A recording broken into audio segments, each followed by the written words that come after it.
Chapitre 15. Comme un ballon solidement ancré.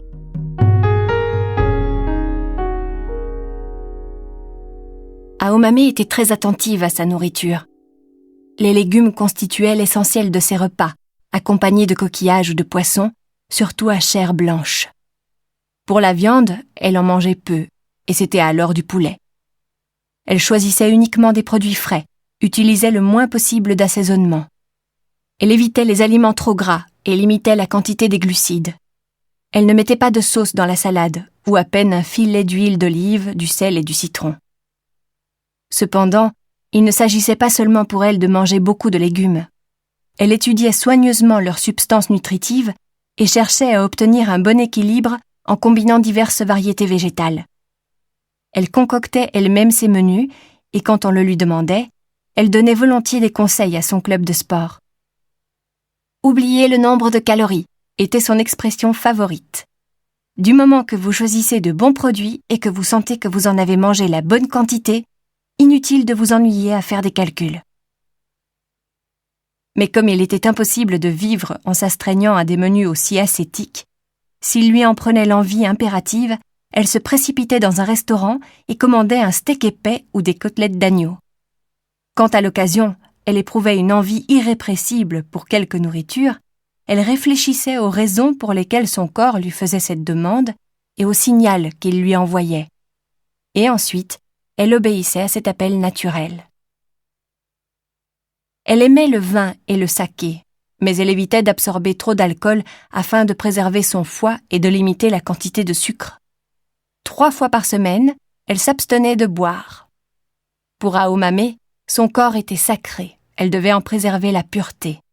Toute malpropreté lui était intolérable, la moindre souillure inadmissible. Ce qui était célébré là, elle y réfléchirait plus tard. Pour le moment, elle était très musclée, sans un soupçon de graisse. Chaque jour, nue devant son miroir, elle se soumettait à un examen minutieux. Non pour s'admirer, bien au contraire. Ses seins n'étaient pas assez volumineux, dissymétriques en outre.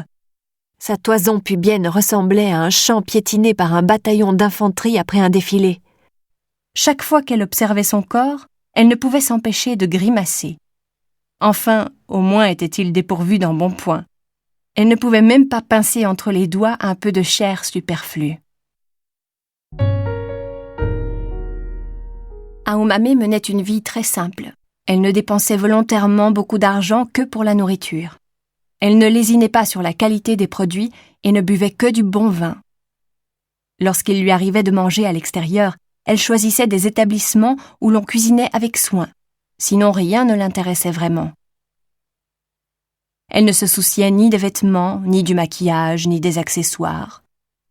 Pour aller au travail, elle se contentait de tenues décontractées, jeans et sweats. Dès qu'elle entrait dans la salle de sport, de toute façon, elle revêtait un pantalon et un t-shirt de jersey et restait toute la journée dans cette tenue. Évidemment, elle ne portait aucun colifichet. Les occasions où elle faisait un effort spécial de toilette étaient rares. Elle n'avait pas d'amoureux et personne avec qui sortir. Depuis que Tamaki Ohotsuka s'était mariée, elle n'avait plus d'amis avec qui aller déjeuner ou dîner. Lorsqu'elle était en quête de partenaires sexuels de passage, elle se maquillait et s'habillait avec la recherche de mise, mais cela lui arrivait 1 fois par mois tout au plus. Elle n'avait pas besoin de beaucoup de vêtements. S'il le fallait, elle faisait le tour des boutiques d'Aoyama pour chercher une robe de killer, achetait aussi 1 ou 2 accessoires pour aller avec et une paire de chaussures à hauts talons. C'était bien suffisant. Ordinairement, elle portait des chaussures à semelles plates et s'attachait les cheveux en arrière. Elle se nettoyait le visage soigneusement au savon, puis se mettait simplement une crème de base. Aussi avait-elle toujours le teint frais. Du moment que son corps était propre et en bonne santé, elle était satisfaite. Depuis qu'elle était petite, elle était habituée à une vie modeste et sans extra. L'ascèse et la tempérance lui avaient été inculquées dès son plus jeune âge. Dans son foyer, il n'y avait absolument rien de superflu. « C'est du gaspillage » étaient des mots qu'elle avait entendus très souvent à cette époque. Chez eux, il n'y avait pas de télévision, pas de journaux non plus. Quant aux informations, elles étaient jugées inutiles. La viande et le poisson n'apparaissaient à leur table que très rarement, et c'était surtout à la cantine de son école qu'Aomame trouvait les aliments nécessaires à sa croissance. Tout le monde jugeait cette nourriture mauvaise et en laissait sur son assiette, alors qu'elle aurait bien aimé récupérer la part des autres. Ses vêtements étaient toujours des affaires de seconde main. Chez les adeptes, on récupérait les vieux vêtements et on les redistribuait. Aussi, en dehors des tenues de gymnastique réglementaires, ne lui avait-on jamais acheté d'habits neufs pour l'école. Elle n'avait pas souvenir d'avoir eu des vêtements ou des chaussures exactement à sa taille. Ce qu'elle portait était affreusement mal assorti, pour les couleurs ou les motifs. Si sa famille avait été obligée de mener une vie aussi misérable, il n'y aurait eu qu'à se résigner. Mais les parents d'Aomame n'étaient absolument pas dans le besoin. Son père était ingénieur, le foyer disposait de revenus décents, et même d'une bonne épargne. C'étaient ses parents qui, par principe, avaient choisi de mener une vie aussi radicalement dépouillée. Toujours est-il que son quotidien était tellement éloigné de celui des enfants de son entourage qu'elle n'avait pu nouer aucun lien amical. Elle n'avait ni la tenue qui convenait, ni le loisir de sortir avec des amis. On ne lui donnait pas d'argent de poche, et si elle avait été invitée à un anniversaire, par chance ou par malchance cela n'était jamais arrivé, elle n'aurait pu acheter le moindre cadeau. Aussi haïssait-elle ses parents. Haïssait-elle profondément le monde auquel ils appartenaient, ainsi que leur idéologie. Elle aspirait à vivre comme les autres, une vie ordinaire. Elle ne rêvait pas de luxe, juste d'une vie simple, tout ce qu'il y aurait de plus ordinaire. « Je n'ai besoin de rien de plus », songeait-elle. « Oh, vivement que je sois adulte et que j'aille vivre seule, comme il me plaira, loin de mes parents. Je mangerai ce que j'aurai envie de manger, et je dépenserai librement ce qu'il y aura dans mon porte-monnaie. Je porterai des vêtements neufs, qui me plairont. Je mettrai des chaussures à ma taille. J'irai où il me plaira d'aller. J'aurai plein d'amis, et nous échangerons des cadeaux magnifiquement emballés. » Mais, une fois adulte, Aomame découvrit une réalité indubitable. C'était lorsqu'elle menait une vie ascétique et frugale qu'elle se sentait le mieux. Ce qu'elle aimait plus que tout, c'était rester seule chez elle, en sweat et pantalon de sport. Elle ne cherchait pas à être élégante et à sortir avec des amis. Après la mort de Tamaki, Aomame quitta la société de boissons pour sportifs pour laquelle elle travaillait, abandonna la pension où elle habitait jusqu'alors. Elle déménagea à Jiyugaoka, où elle loua un appartement de 2 pièces cuisine. Il n'était certes pas très grand, mais au moins l'espace lui semblait vaste et vide. La cuisine était correctement équipée, les meubles étaient réduits au strict minimum. Elle possédait peu de choses. Elle aimait lire, mais dès qu'elle avait achevé un livre, elle le revendait dans une librairie d'occasion. Elle aimait écouter de la musique, mais n'accumulait pas de disques. C'était pour elle une épreuve de voir s'entasser sous ses yeux le peu qu'elle possédait. Elle se sentait coupable chaque fois qu'elle achetait quelque chose dans un magasin. Elle se disait que ces choses-là, au fond, n'étaient pas indispensables. Quand elle voyait ses chaussures ou ses jolis vêtements dans son placard, elle avait le cœur serré et se sentait oppressée.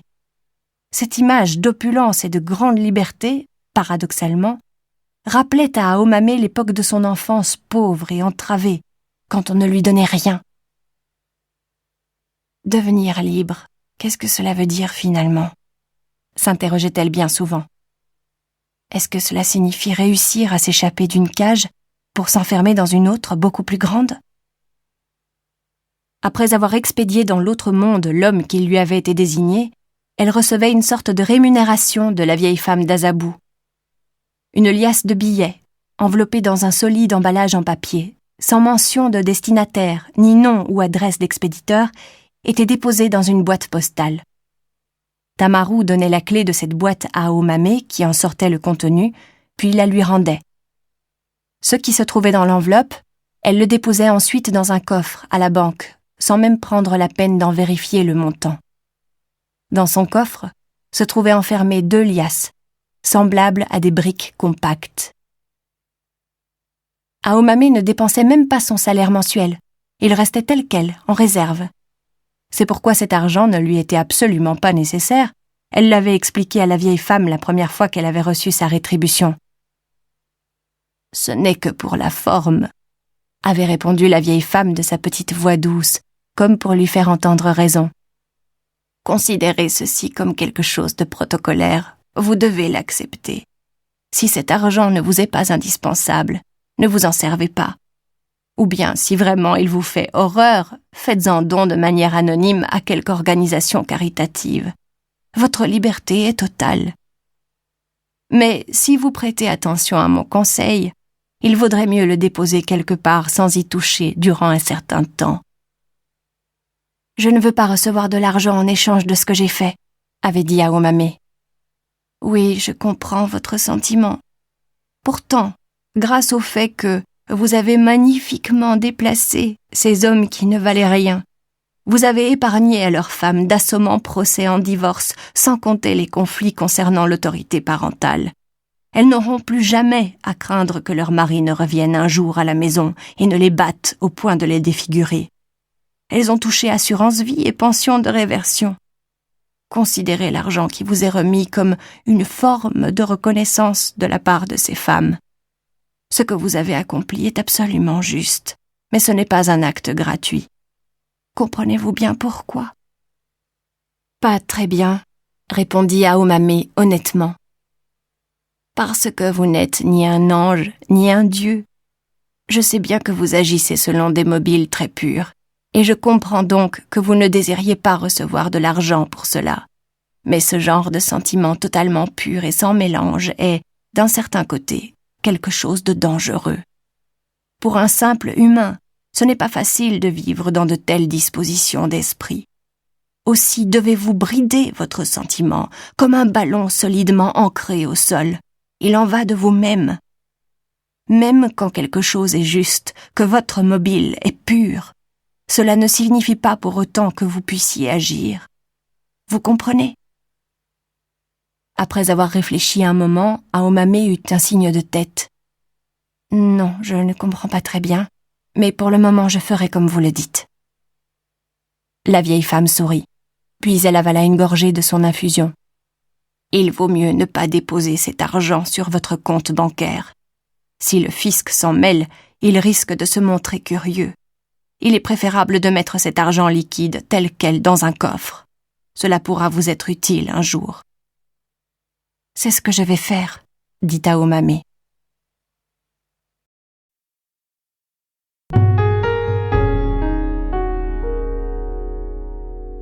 Aomame venait juste de rentrer du club.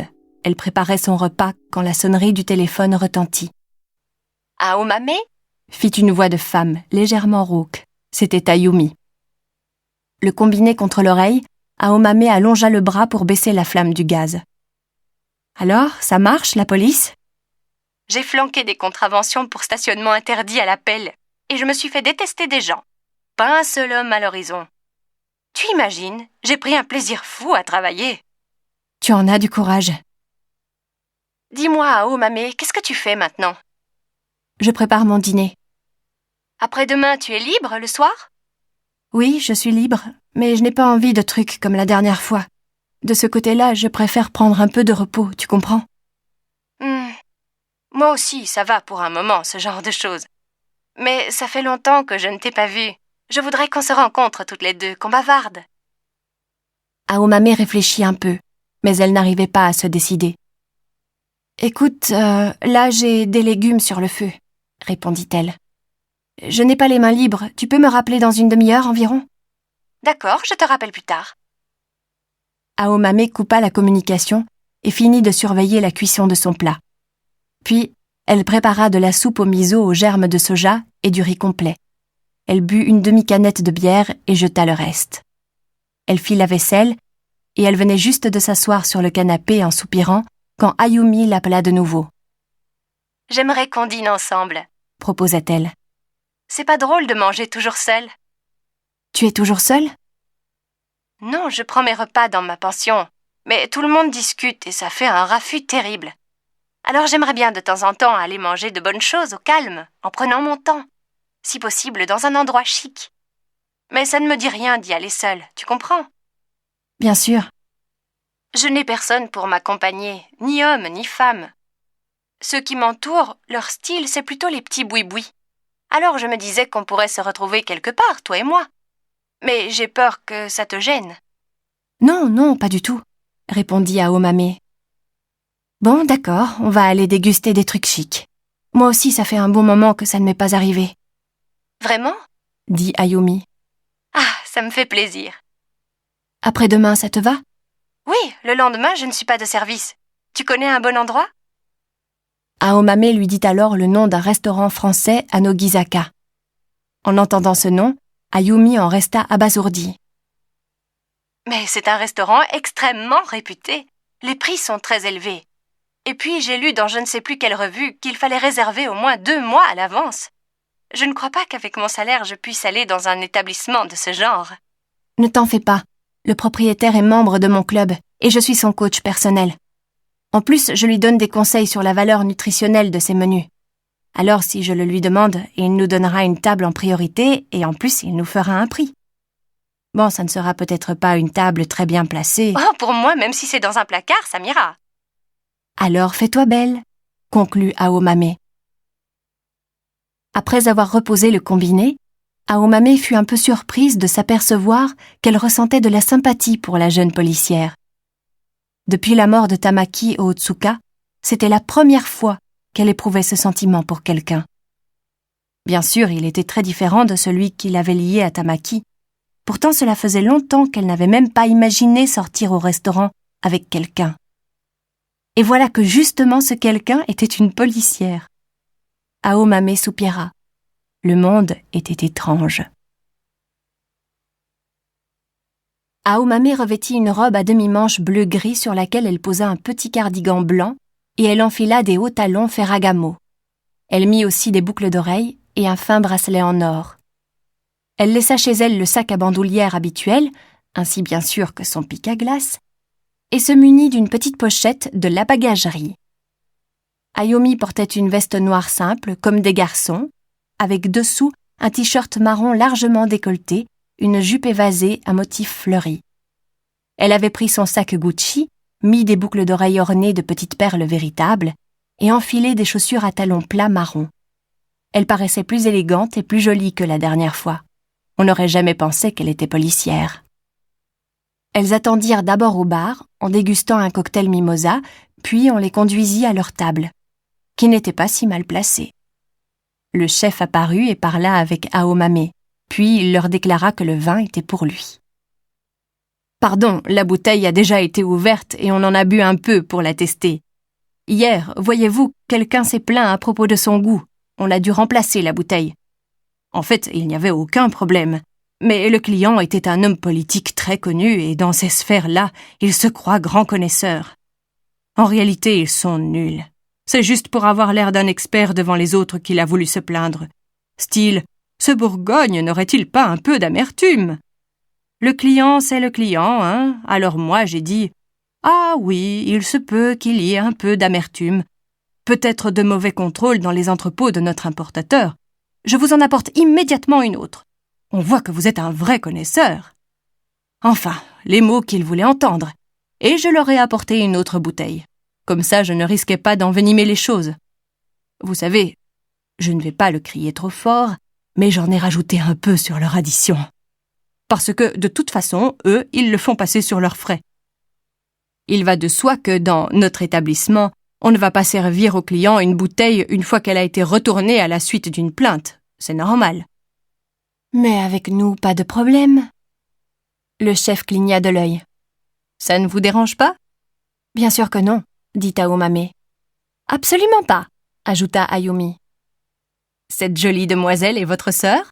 Demanda le chef à Aomame. Elle en a l'air? Interrogea Aomame. Vous ne vous ressemblez pas de visage, mais on dirait pourtant, dit le chef.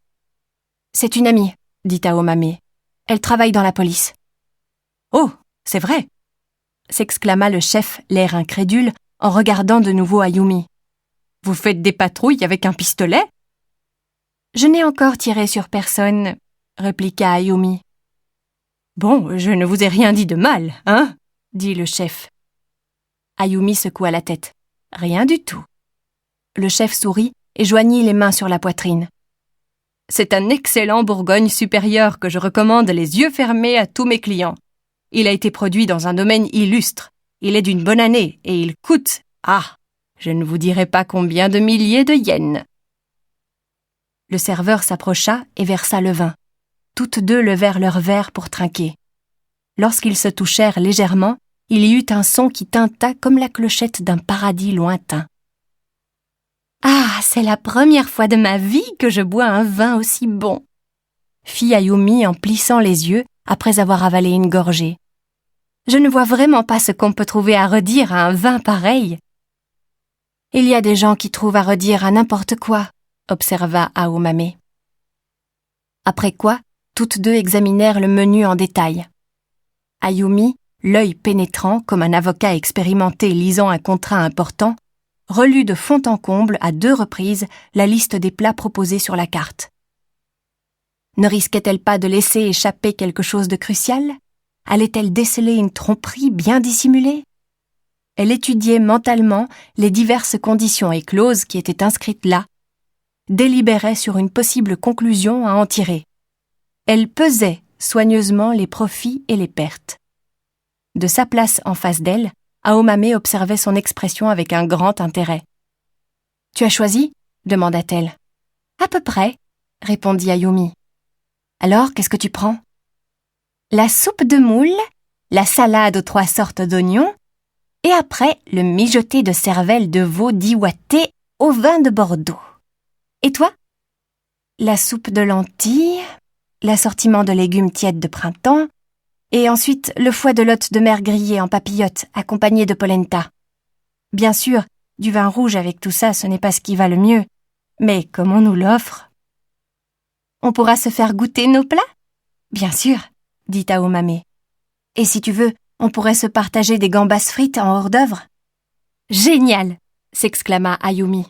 « Si nous sommes décidés, il faut fermer la carte, sinon le serveur ne viendra jamais. »« D'accord. » Ayumi replia la carte avec regret et la reposa sur la table.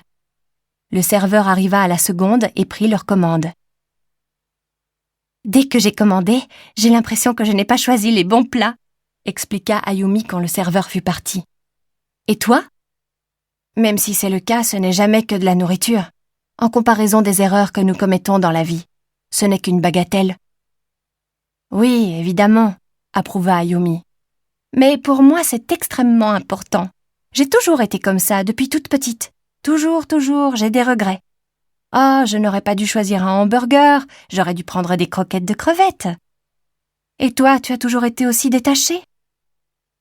Dans ma famille, pour des tas de raisons, on ne m'a pas habituée à manger à l'extérieur. Jamais. Je ne peux même pas me souvenir d'avoir mis les pieds dans un restaurant. J'ai dû attendre d'être assez âgée avant d'ouvrir une carte et de choisir des plats qui me feraient envie. Avant, je mangeais en silence ce qu'il y avait à table, même si c'était mauvais, même si ce n'était pas suffisant, même si j'en avais horreur. Je n'avais pas le droit de me plaindre. Et aujourd'hui, si je suis honnête, ce genre de choses, ça n'a pas d'importance pour moi.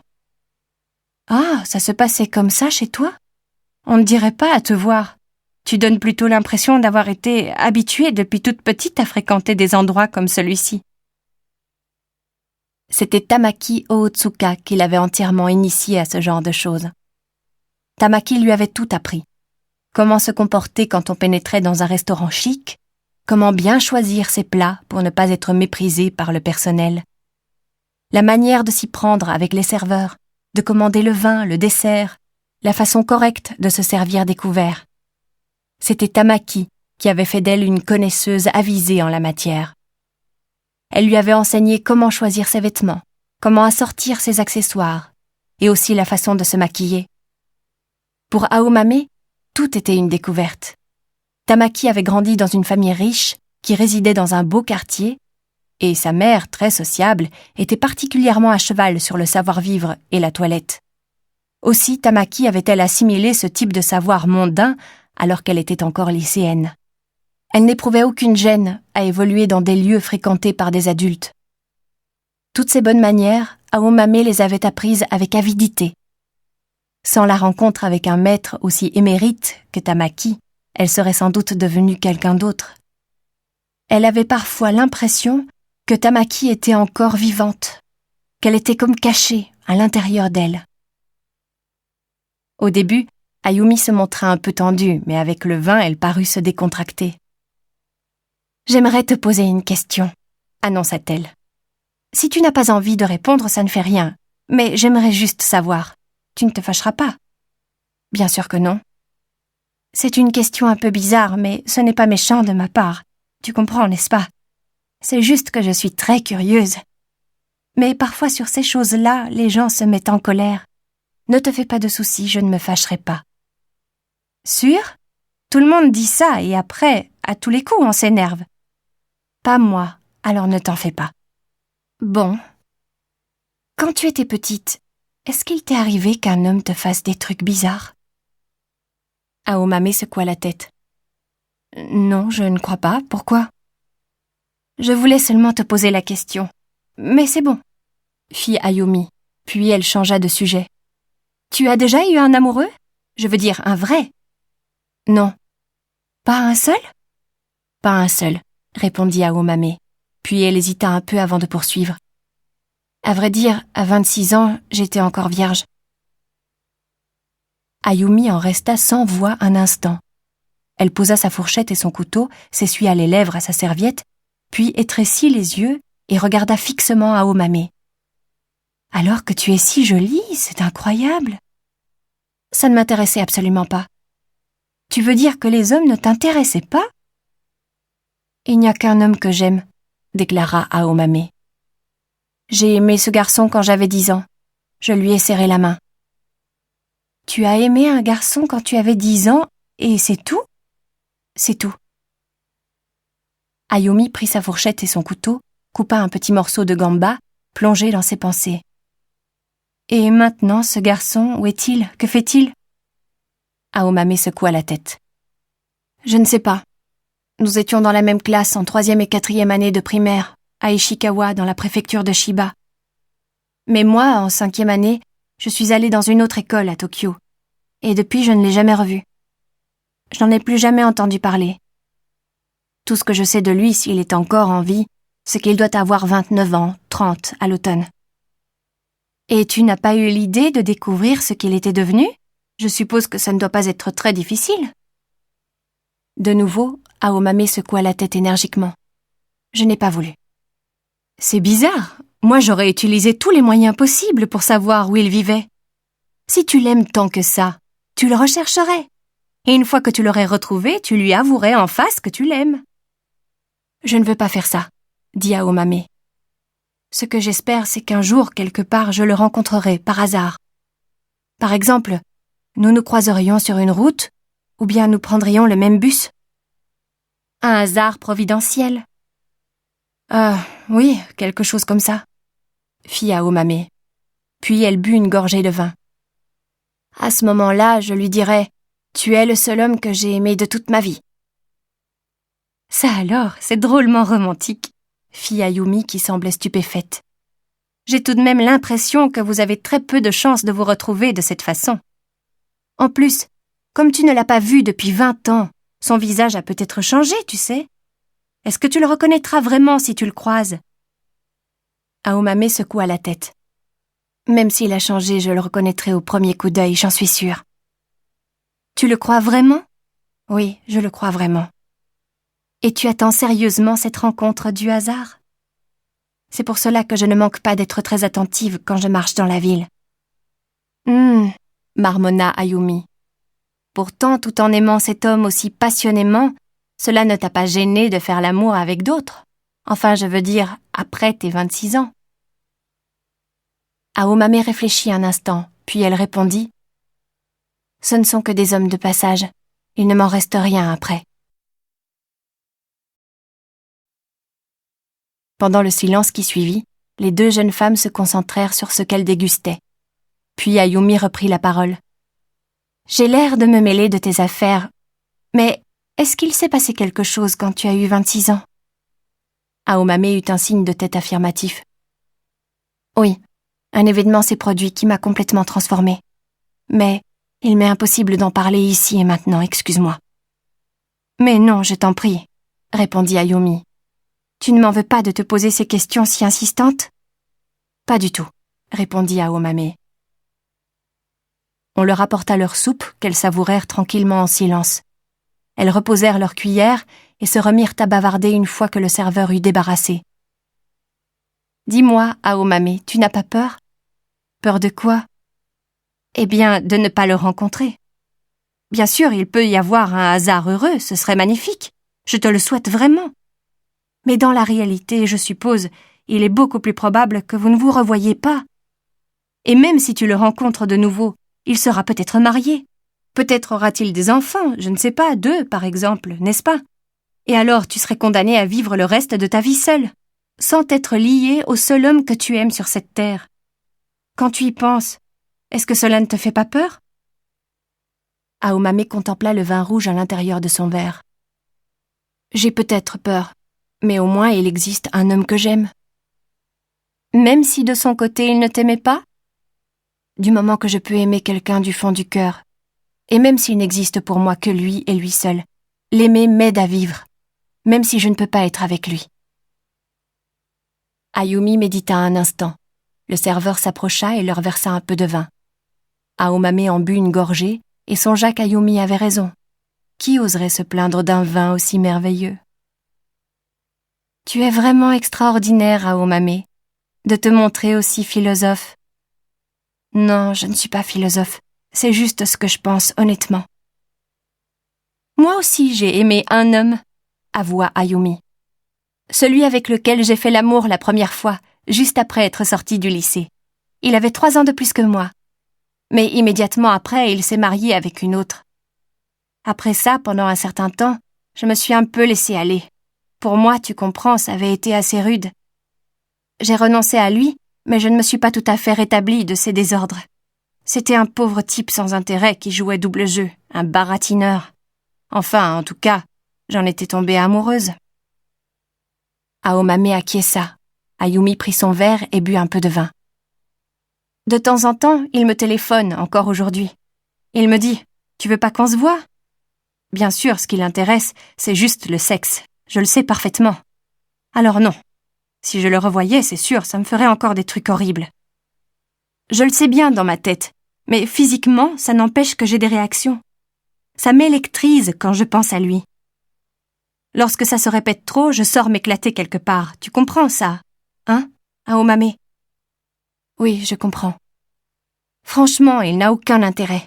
Méchant de nature, et en plus pas génial côté sexe. Mais au moins, il n'avait pas peur de moi. Et pendant qu'on était ensemble, il s'occupait bien de moi. On ne peut pas choisir ses sentiments, observa Aomame. Ça vous tombe dessus à l'improviste. Ce n'est pas comme si on choisissait ses plats sur une carte. Oui, mais quand tu t'aperçois que tu t'es trompée, dans les 2 cas, tu le regrettes. Elles rirent toutes les 2. Aomame reprit. Tu sais, que ce soit à propos d'un menu ou des hommes ou de n'importe quoi d'autre, nous avons l'impression de choisir par nous-mêmes. Alors qu'au fond, il se peut que nous n'ayons pas le choix. Tout a déjà été décidé dès le départ et nous faisons seulement semblant de choisir. Comme si nous avions vraiment du libre arbitre, enfin comme on dit. Parfois c'est ce que je pense. Eh bien alors, la vie est vraiment sombre. Ouais. Mais quand on aime quelqu'un du fond du cœur, et même si c'est un horrible personnage, et même si de son côté il ne t'aime pas, au moins la vie n'est pas un enfer, même si elle n'est pourtant pas gaie. Oui, c'est ça. Tu vois, continua Ayumi, moi je crois qu'il n'y a aucune logique dans ce monde, et pas assez de bonté. Peut-être bien, fit Aomame, mais il est trop tard pour en changer. On a dépassé la date limite pour rendre la marchandise, ajouta Ayumi. Et on a jeté le ticket de caisse. Exactement. Mais écoute donc, un jour, ce monde-ci s'achèvera en un clin d'œil, déclara Aomame. J'en serai heureuse. Et le royaume adviendra. Je ne peux plus attendre, conclut Ayumi. Après le dessert, elles burent un express et se partagèrent l'addition, étonnamment peu élevée. Puis elles se rendirent dans un bar des environs et prirent chacune un cocktail. « Dis-moi, Est-ce que par hasard il y aurait ici un homme qui te plairait? Aomame jeta un regard circulaire. Un homme d'âge moyen, grand, buvait seul un martini à un bout du comptoir. Le genre à avoir été un lycéen avec de bons résultats scolaires et qui réussissait en sport. À présent, alors qu'il vieillissait, ses cheveux commençaient à se clairsemer, mais sa physionomie restait juvénile. « Oui, ça se peut. Mais aujourd'hui, non, je ne veux pas d'homme, » déclara fermement Aomame. « En plus, ici, ce n'est pas le lieu. »« D'accord, c'était juste pour parler. Une autre fois. » Ayumi regarda Aomame. « Tu veux dire la prochaine fois, on refera équipe? Quand on se remettra en chasse? » Oui, oui, dit Aomame. On le fera ensemble. Ah, génial. J'ai l'impression que si je suis avec toi, je peux tout faire. Aomame buvait un daiquiri. Ayumi un Tom Collins. L'autre jour au téléphone, tu m'as dit que toi et moi nous avions joué aux lesbiennes, dit Aomame. Mais qu'est-ce qu'on a fait exactement? Ah, eh bien, commença Ayumi. Rien de bien méchant, c'était seulement pour animer l'atmosphère, on a fait comme si. Mais honnêtement, tu ne te souviens de rien?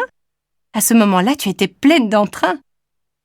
Non, je ne me souviens de rien, tout s'est envolé, répondit Aomame. Eh bien, toutes les deux, on était nues, on se touchait un peu les seins, et on s'embrassait là. On s'embrassait là? Aomame, affolée, regarda autour d'elle. Dans ce bar paisible, elle avait parlé trop fort. Heureusement, personne ne semblait l'avoir entendue. Mais c'était juste pour s'amuser, on n'a pas mis la langue.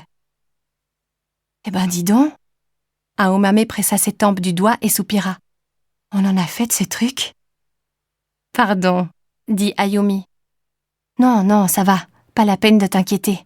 C'est moi qui ai eu le tort d'être partie à ce point. Mais tu sais, Aomame, là, c'était tout mignon, tout joli. J'avais l'impression que c'était comme neuf. Tu peux le dire, parce que, en effet, c'est du pour ainsi dire neuf, répliqua Aomame. Ça ne sert que de temps en temps? Aomame approuva. Oui, c'est bien ça.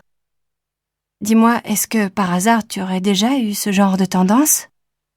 Ayumi secoua la tête. Non, c'était la première fois de ma vie, je t'assure.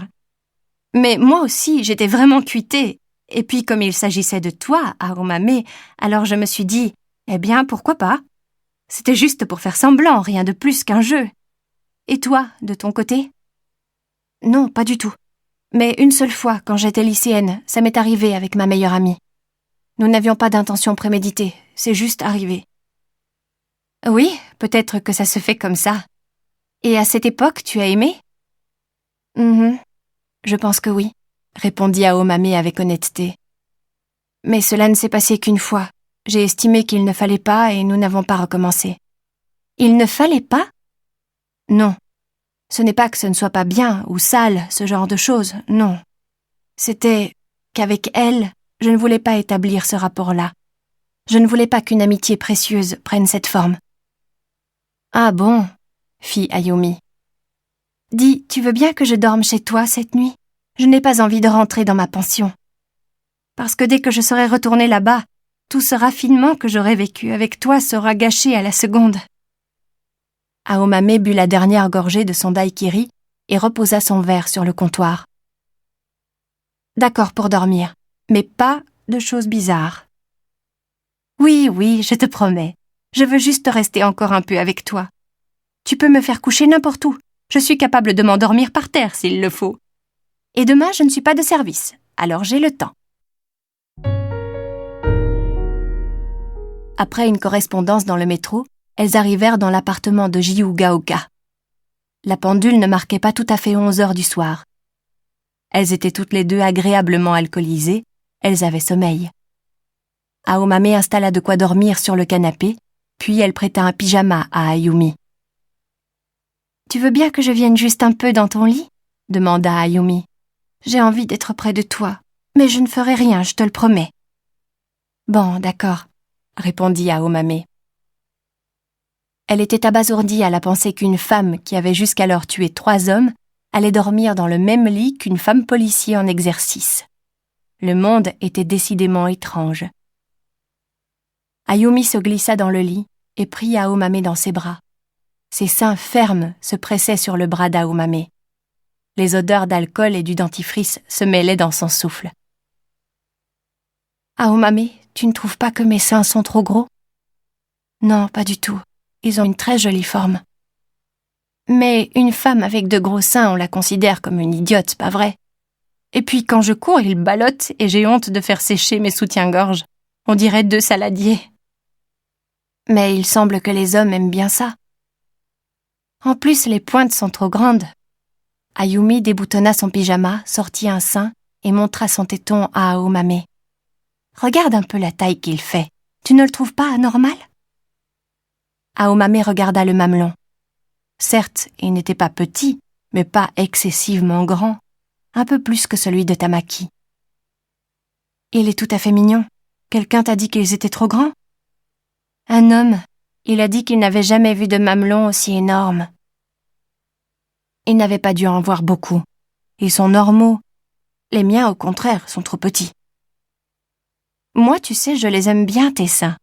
Leur forme est élégante et ils donnent une impression d'intelligence. Allons, tu plaisantes. Ils sont trop petits et asymétriques. C'est embêtant pour choisir un soutien-gorge. Et le droit est plus gros que le gauche. Ah, on a tous nos petits soucis dans la vie. C'est bien vrai, conclut Aomame qui ajouta. Maintenant, tu dors. Ayumi allongea la main vers le bas et tenta d'introduire les doigts sous le pyjama d'Aomame. Celle-ci retint sa main. Non. Tu avais promis, non ? Tu avais bien dit, je ne ferai pas de choses bizarres. Pardon, dit Ayumi qui retira sa main. Oui, c'est vrai, je te l'ai promis. Je dois être un peu partie. Mais tu sais, je t'admire, Aomame, comme une pauvre petite lycéenne. Aomame resta silencieuse. Dis-moi, tu es bien sûre de garder pour ce garçon ce qui est pour toi le plus précieux ? Dit Ayumi en chuchotant. Si c'est vrai, alors j'en suis jalouse. Que tu aies quelqu'un pour qui tu gardes ce que tu as de plus précieux. Peut-être, songea Aomame. Mais qu'est-ce qui est le plus précieux pour moi ? Allez, dors, dit Aomame. Je te tiens dans mes bras jusqu'à ce que tu sois endormi. Merci, dit Ayumi. Pardon, je te dérange. Pas la peine de me remercier, répondit Aomame. Tu ne me déranges pas. Aomame sentait sous ses bras le souffle chaud d'Ayumi. Au loin, un chien aboya. Quelqu'un ferma bruyamment une fenêtre. Durant tout ce temps, elle caressa les cheveux d'Ayumi. Quand Ayumi fut complètement endormie, Aomame descendit du lit. Il semblait bien que cette nuit, elle dormirait sur le canapé. Elle prit de l'eau minérale dans le réfrigérateur et en but 2 verres. Puis elle sortit sur le petit balcon, s'assit sur la chaise d'aluminium et contempla la ville. C'était une nuit paisible de printemps. Portée par la brise, on entendait la rumeur de la circulation au loin, comme le mugissement artificiel de la mer. Minuit était passé. Les scintillements des néons s'étaient quelque peu raréfiés. J'éprouve une sorte de sympathie pour Ayumi, c'est sûr. J'ai envie de l'aimer autant qu'il m'est possible. À la mort de Tamaki, j'ai décidé que je n'aurais plus de vraies relations avec personne. Je ne voulais pas avoir une nouvelle amie. Mais, avec Ayumi, je ne sais pas pourquoi, je peux ouvrir mon cœur naturellement. Je peux lui dévoiler mes sentiments. Jusqu'à un certain point. Bien sûr, elle est tout à fait différente de toi, expliqua Aomame à Tamaki qui se trouvait en elle. Toi, tu es spécial, j'ai grandi avec toi à mes côtés. Personne d'autre ne peut être comparé. Aomame rejeta la tête en arrière. Alors que ses yeux se perdaient dans le ciel, sa conscience errait parmi des souvenirs lointains. Le temps passé avec Tamaki, leurs échanges, et puis leurs caresses. Soudain, elle remarqua qu'il y avait quelque chose de différent dans le ciel nocturne. Quelque chose qui différait du ciel nocturne qu'elle voyait ordinairement. Quelque chose avait changé. Il était apparu une discordance subtile, mais indéniable. Il lui fallut du temps pour comprendre quelle était cette différence, Ensuite, même après qu'elle en eut pris conscience, elle fut contrainte à bien des efforts pour en accepter la réalité. Ce qui avait pénétré son champ visuel, sa conscience était incapable de l'assimiler. Dans le ciel, brillaient 2 lunes. Une petite et une grande. 2 lunes se côtoyaient. La grande était la lune de toujours, presque pleine, de couleur jaune. Mais à côté, il y en avait une autre. Une lune au contour inhabituel, légèrement déformée, et d'un vert tendre comme des jeunes mousses. Voilà ce que captait son champ visuel.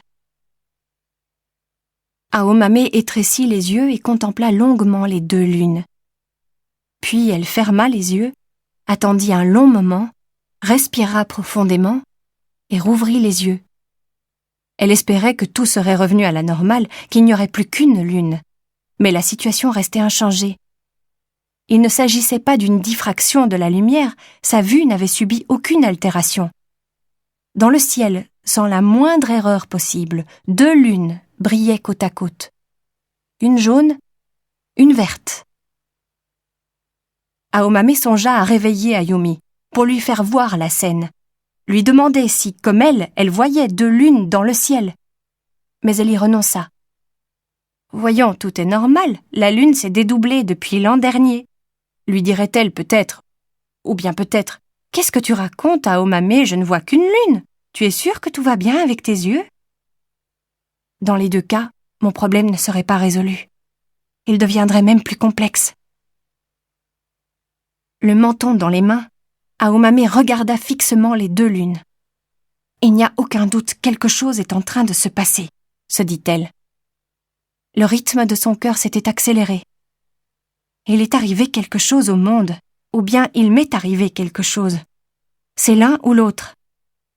Le problème est-il dans la bouteille ou bien dans le bouchon? Elle retourna dans la chambre, ferma la porte vitrée à clé, tira les rideaux. Elle prit une bouteille de brandy sur l'étagère, s'en versa un verre. Ayumi, dans le lit, respirait tranquillement dans son sommeil. Aomame but son brandy à petites gorgées en la regardant, les 2 coudes sur la table de la cuisine, s'efforçant de ne pas penser à ce qu'il y avait de l'autre côté des rideaux. Il n'est pas impossible, songea-t-elle, que la fin du monde approche. Ensuite, le royaume adviendra, prononça Aomame à voix basse. Je ne peux plus attendre, dit quelqu'un quelque part.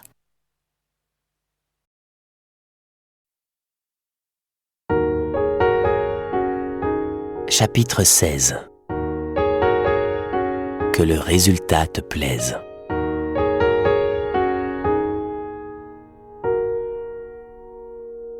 Après avoir remanié la chrysalide de l'air durant 10 jours, après l'avoir perfectionnée et avoir peiné à en faire une œuvre somme toute nouvelle, après l'avoir transmise à Komatsu, Tengo connut une période paisible, comme dans une bonasse. Il se rendit à l'école préparatoire 3 fois par semaine, rencontra sa petite amie mariée. Le reste du temps, il s'occupa de son ménage, se promena, se consacra à l'écriture de son roman, et le mois d'avril s'en alla ainsi. Les fleurs des cerisiers s'éparpillèrent, les jeunes pousses firent leur apparition, les magnolias s'épanouirent, la saison amorça une nouvelle phase, les jours s'écoulaient, sans dérèglement, sans heurts ni incidents. C'était précisément la vie que souhaitait Tengo. Une semaine se liait à la suivante, mécaniquement, comme en continu. Pourtant, il lui semblait qu'un changement était intervenu, un bond. Il avait l'impression que, en écrivant, une nouvelle source jaillissait en lui. Non que l'eau en sorte à profusion, c'était plutôt une source modeste qui sourdait d'entre des rochers. Mais même si son débit était faible, il semblait ininterrompu. Tengo ne devait pas se hâter, ni s'impatienter. Il pouvait attendre le temps qu'il faudrait pour qu'il y ait suffisamment d'eau dans le creux des roches et qu'il y puise avec les mains. Ensuite, assis à sa table, il n'avait plus qu'à transcrire sous forme de phrases ce qu'il avait glané, et ainsi l'histoire avançait naturellement. En s'absorbant sans relâche dans la réécriture de la chrysalide de l'air, Peut-être avait-il déplacé la roche qui obstruait cette source. Tengo ne comprenait pas très bien la raison qui avait rendu cela possible. Pourtant, par contre-coup, il était certain qu'un pesant couvercle avait enfin été ôté. Il se sentait léger, comme s'il s'était extirpé d'un espace trop confiné. On aurait dit que ses membres pouvaient enfin s'allonger à leur guise. Le texte de la chrysalide de l'air avait peut-être activement stimulé quelque chose qui se trouvait à l'intérieur de lui depuis toujours. Tengo constatait qu'une sorte de désir était né en lui. Il ne se souvenait pas d'avoir été gratifié de ce genre d'émotion jusque-là. Depuis le lycée jusqu'à l'université, ses aînés ou ses entraîneurs de judo lui avaient souvent répété « Tu as l'étoffe, tu as la force, tu t'entraînes bien, mais tu ne possèdes pas ce qui s'appelle le désir. » C'était peut-être vrai. La volonté de vaincre à tout prix était vacillante chez Tengo. Du coup, s'il arrivait souvent jusqu'en demi-finale ou en finale, il finissait par être battu et n'avait jamais gagné une compétition importante. Il ne s'agissait pas seulement de judo. Tengo se comportait ainsi dans tous les domaines. Il était sans doute trop accommodant et ne voulait pas réussir coûte que coûte. Il en allait de même pour les romans. Ses textes n'étaient pas mauvais. Il parvenait à construire des histoires intéressantes, mais pas assez puissantes pour vraiment captiver les lecteurs. Une fois la lecture achevée, subsistait une insatisfaction, la sensation d'un manque. C'est pourquoi il avait souvent figuré dans la dernière sélection, mais sans jamais parvenir à être lauréat, comme le lui avait bien souvent fait observer Komatsu. Après avoir terminé la réécriture de la chrysalide de l'air, Tengo éprouva néanmoins une sorte de profonde irritation pour la première fois de sa vie. Il avait été complètement absorbé tant qu'il avait remanié le texte. Sa main œuvrait sans qu'il se pose de questions. Mais après l'avoir achevé et remis à Komatsu, un fort sentiment d'impuissance le submergea. Quand cette émotion retomba d'un cran, naquit alors en lui, venant du plus profond de son être, quelque chose qui ressemblait à de la colère, dirigée contre lui-même. Je me suis approprié l'histoire d'une autre. J'en ai fait une contrefaçon. Et j'y ai mis beaucoup plus de passion que lorsque j'écris mes propres textes. Cette pensée le remplissait de honte. Un écrivain, n'est-ce pas celui qui découvre une histoire cachée au fond de lui et qui la fait apparaître avec les mots justes? Tu ne te sens pas un peu minable? Toi aussi, si tu en avais le véritable désir, c'est ainsi que tu devrais écrire. Il lui fallait faire ses preuves. Il décida de jeter résolument son manuscrit en cours et commença à écrire une histoire tout à fait nouvelle. Il ferma les yeux, écouta longuement, attentivement la petite source qui dégouttait en lui. Enfin, les mots lui vinrent naturellement. Tengo les ordonna en phrases, petit à petit, en prenant tout son temps. Le mois de mai arriva. Komatsu, qui ne l'avait pas appelé depuis longtemps, lui téléphona peu avant 9h du soir. « Ça y est », annonça-t-il. On entendait dans sa voix une légère excitation inhabituelle chez lui. D'abord, Tengo ne comprit pas très bien de quoi parlait l'éditeur. « Ça y est, quoi ?»« Enfin, quoi. La chrysalide de l'air a remporté le prix des nouveaux auteurs, à l'unanimité des membres du jury. Il n'y a pour ainsi dire pas eu de débat. C'était évident, c'était le seul texte fort. En tout cas, nos affaires prennent bonne tournure. Ce qui implique que nous sommes tous embarqués sur le même bateau. Il faut que nous tenions bon ensemble. » Tengo jeta un coup d'œil sur le calendrier mural. Il constata que, en effet, ce jour était celui de la désignation du prix. Absorbé dans son propre roman, il avait perdu la notion du temps. « Et maintenant, que va-t-il se passer? Je veux dire, quel est le programme ?» demanda Tengo. « Le résultat sera publié demain dans les journaux. Il y aura des articles dans toute la presse du pays, peut-être même des photos. Une jolie jeune fille de 17 ans, rien que ça devrait alimenter les conversations.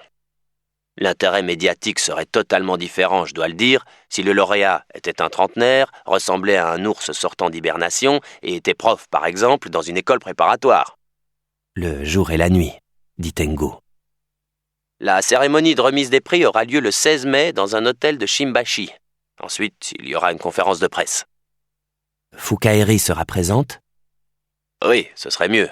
Au moins cette fois. Il serait invraisemblable que la lauréate n'assiste pas à la remise du prix. » S'il n'y a pas alors de grosses boulettes, ensuite nous réclamerons pour elle le strict respect de sa vie privée. Pardon, mais l'auteur n'aime pas se montrer en public. On s'en tiendra à cette ligne et de cette manière, on sauvera les apparences. Tengo tenta d'imaginer Fukaeri à la conférence de presse dans le grand salon de l'hôtel. Les micros alignés, les flashs crépitants, il avait du mal à visualiser la scène. Avez-vous vraiment envie qu'elle participe à cette conférence de presse ? Il me semble impossible qu'elle n'apparaisse pas au moins une fois en public. Oui, mais cela risque fort de tourner à la catastrophe. Eh bien justement, Tengo, ton rôle consistera à l'éviter. Tengo resta silencieux. Il entendait là un présage funeste, comme un nuage sombre à l'horizon. « Hé, tu es toujours là ?» fit Komatsu. « Mais oui, » répondit Tengo. « Dites-moi, qu'avez-vous voulu dire à propos de mon rôle ?» Eh bien voilà, tu vas préparer Fukaeri à cette conférence de presse. Tu imagines à peu près le type de questions qu'on lui posera. Alors tu lui donnes à l'avance les réponses et tu les lui fais bien mémoriser.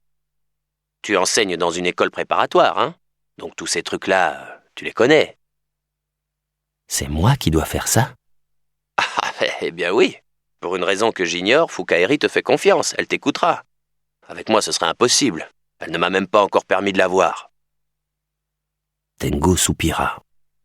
Il aurait aimé rompre avec les complications de la chrysalide de l'air. Il avait fait ce qu'on lui avait demandé, il voulait se concentrer sur son propre travail. Mais il pressentait que ça ne se ferait pas aussi facilement.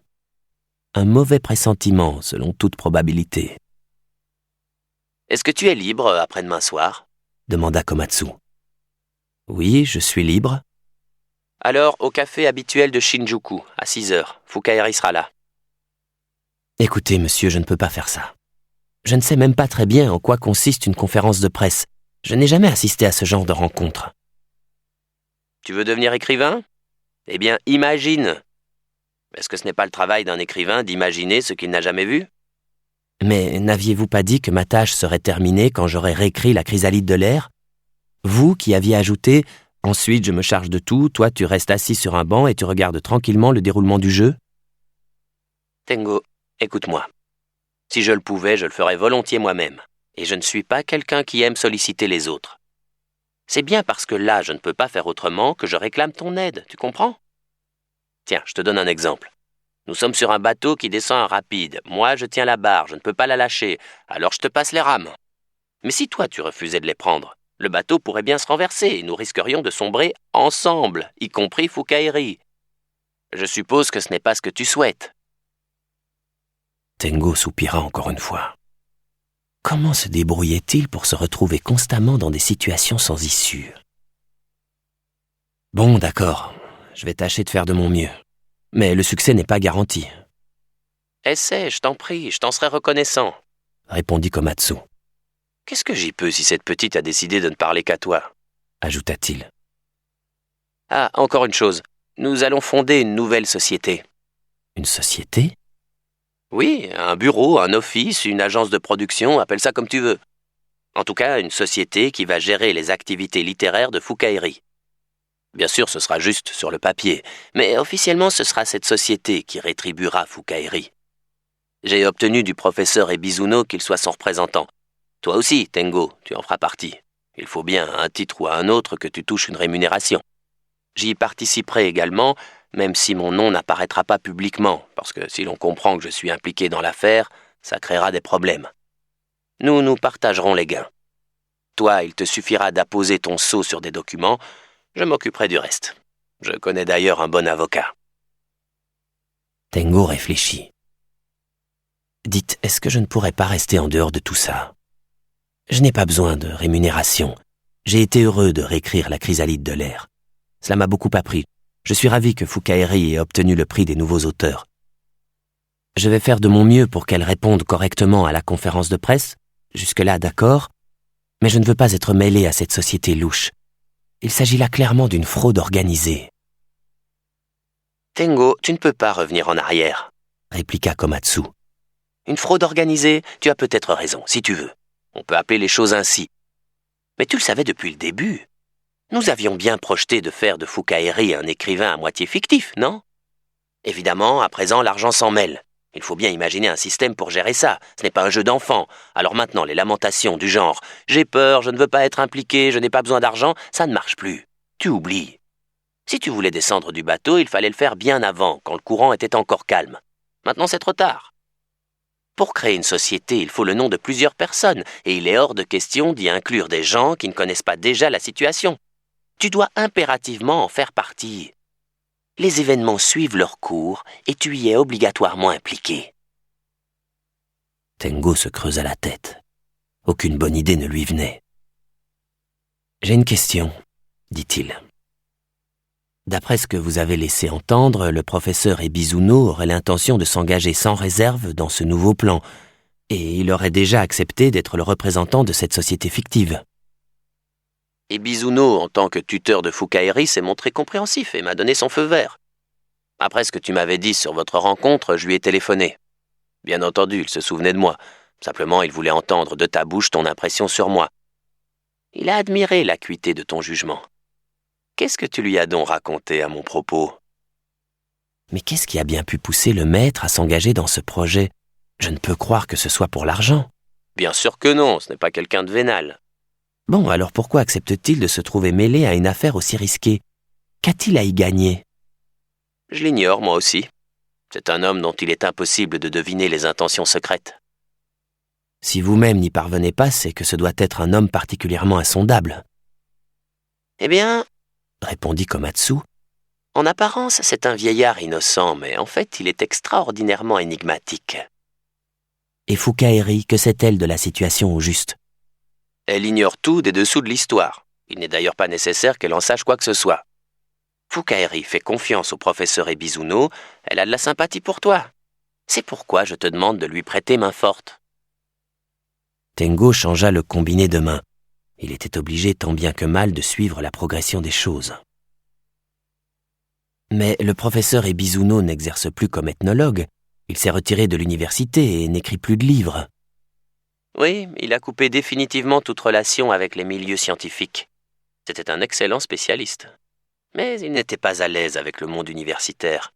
Le prestige et le système, ça ne lui convenait pas. C'était plutôt un hérétique. Et quelle profession exerce-t-il à présent ?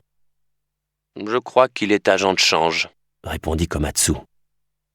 Agent de change, ça fait vieux comme expression. Alors disons plutôt qu'il est consultant en investissement. Il amasse de gros capitaux, il fait des placements judicieux et en retire des bénéfices importants. Il envoie ses instructions d'achat ou de vente du haut de sa montagne. Il a un flair prodigieux. Il est aussi très doué pour analyser les informations et s'est construit un système personnel.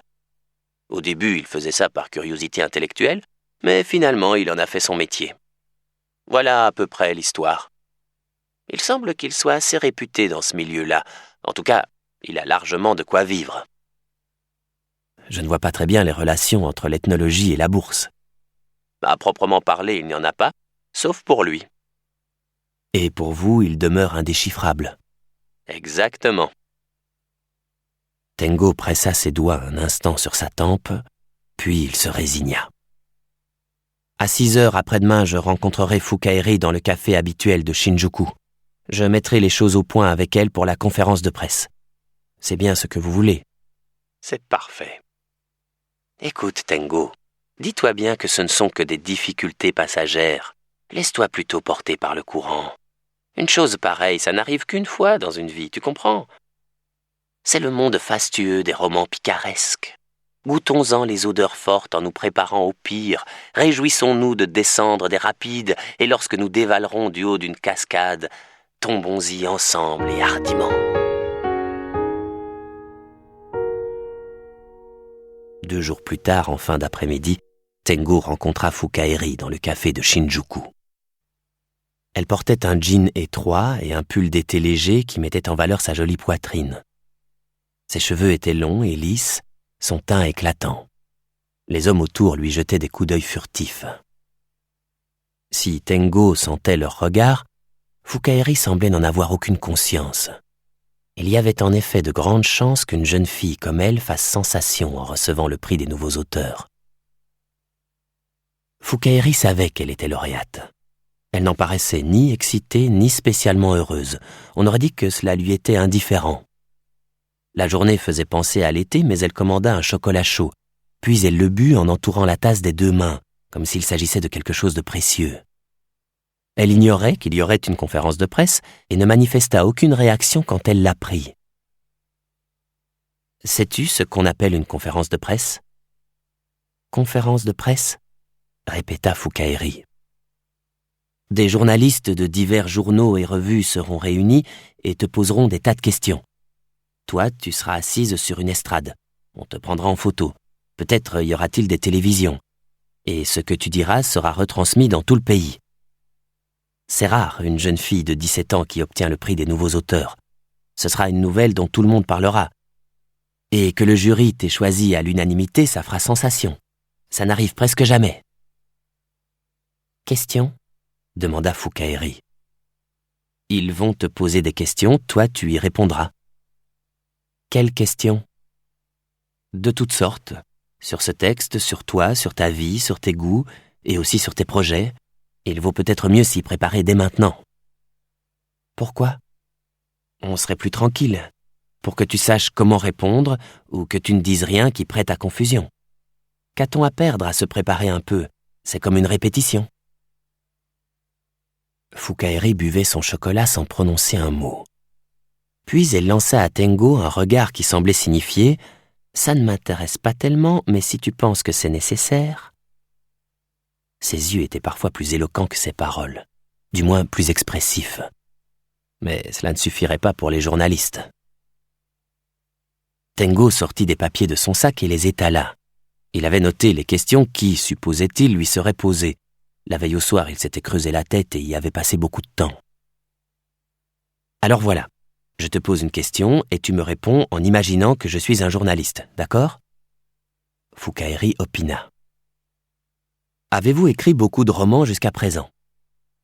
Beaucoup, répondit Fukaeri. Depuis quand avez-vous commencé à écrire ? Depuis longtemps.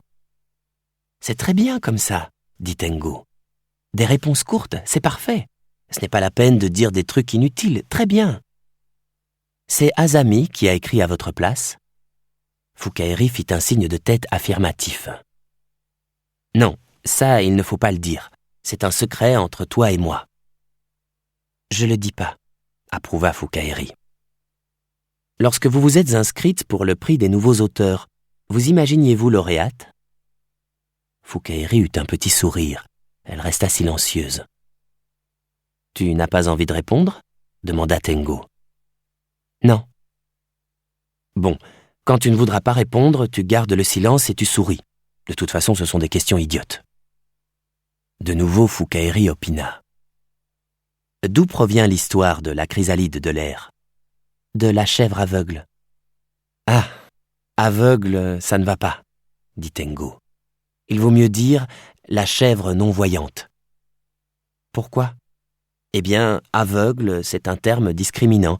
Certains journalistes risquent d'en avoir une petite attaque cardiaque. Terme discriminant ? Ce serait trop long de t'expliquer. Bon, en tout cas, tu ne dis pas chèvre aveugle et tu dis plutôt chèvre non-voyante. Après une petite pause, Fukaeri reprit. De la chèvre non-voyante. Très bien, fit Tengo. Aveugle, c'est interdit, vérifia Fukaeri. Oui, c'est ça, mais ta réponse est très bonne. Tengo poursuivit ses questions. Que vous ont dit vos amis du lycée à propos de votre prix ? Je ne vais pas au lycée.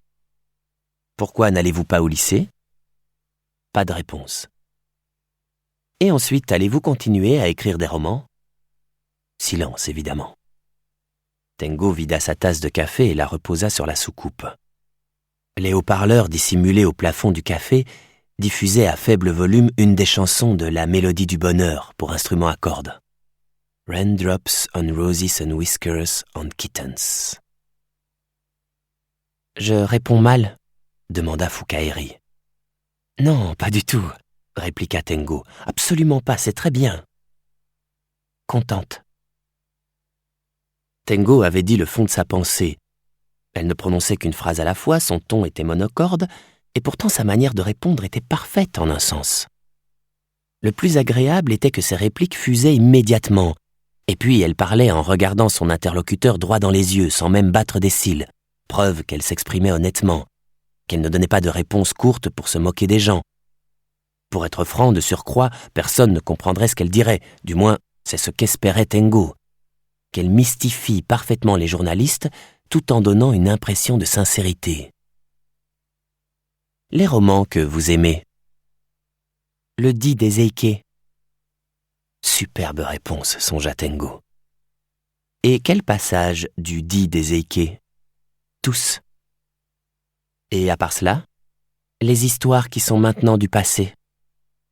Vous ne lisez pas de littérature plus récente? Fukaeri réfléchit un instant. L'intendant Sancho. Magnifique. L'intendant Sancho d'Ogai Mori avait été écrit au début de l'ère Taisho, ce qu'elle estimait être de la littérature récente. Quels sont vos centres d'intérêt? Écoutez de la musique. Quelle musique? Bach, c'est bien. Une œuvre que vous aimez en particulier?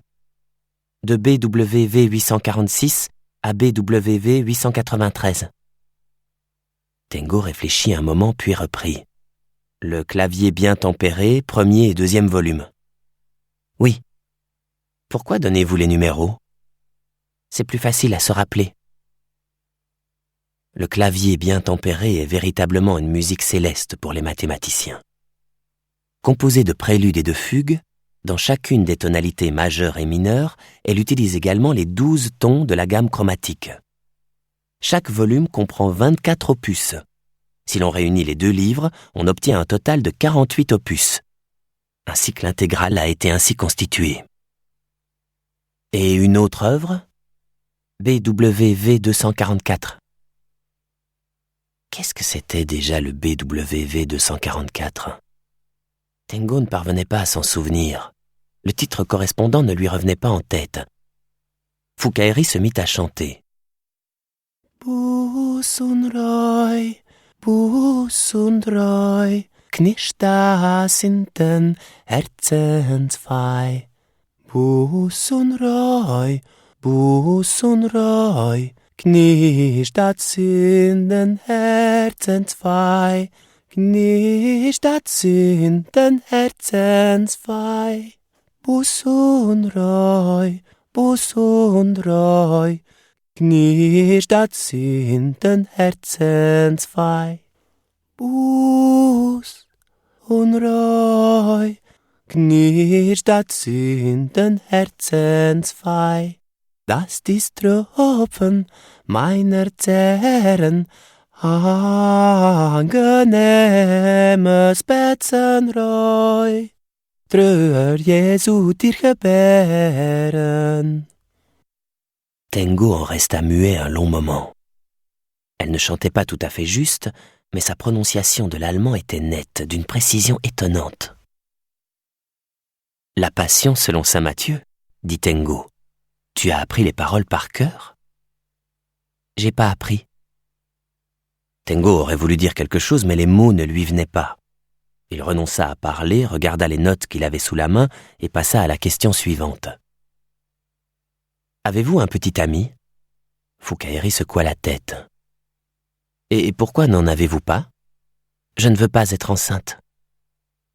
Tu ne seras pas forcément enceinte si tu as un petit ami. Fukaeri ne répondit rien. Elle se contenta de cligner des yeux à plusieurs reprises, paisiblement. Pourquoi ne veux-tu pas être enceinte? Bien sûr, Fukaeri demeura la bouche étroitement close.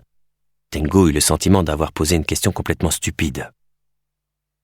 Bon, ça suffit, déclara-t-il en remettant ses notes dans son sac.